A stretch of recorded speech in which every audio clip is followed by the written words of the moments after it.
Well, let's be real, the idea of making four figures a month renting your property to tourists is super appealing. And on the Costa del Sol, it's not just a dream. Prime locations like Marbella, Malaga, Estepona, these places are packed with tourists, especially in peak season. A two-bedroom apartment, you could be making 120 to 200 euros a night. Yes, per night.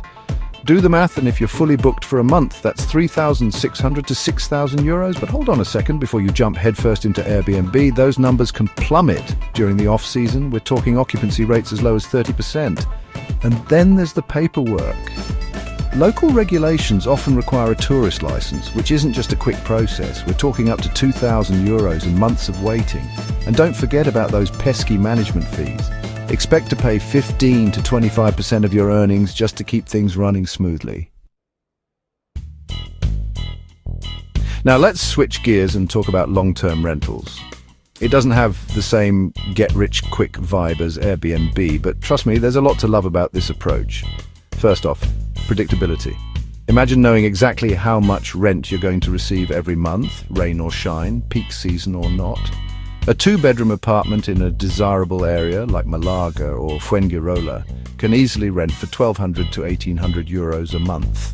That's 14,400 to 21,600 euros a year like clockwork. No more income roller coaster, just pure rental stability.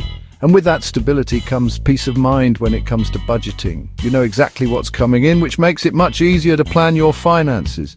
Plus, let's talk about maintenance. With long-term tenants, you're not constantly turning over the property, which means less wear and tear, less cleaning, and fewer headaches. It's a balancing act, folks. All right, time to get down to brass tacks. Let's compare these two options side by side. First up, potential earnings. With Airbnb, you're looking at a potential goldmine during peak season. We're talking 3,600 to 6,000 euros a month. But remember, that's the best case scenario. In the off-season, you could be looking at a measly 1,000 euros a month.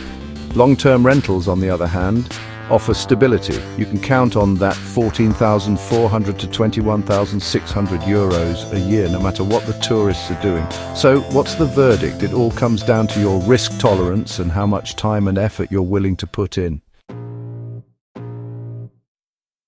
So there you have it, folks. Airbnb versus long-term rentals on the Costa del Sol.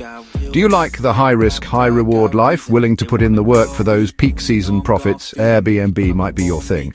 But if you prioritize stability, consistent income, and a more hands-off approach, long-term rentals could be your path to real estate success. Happy renting!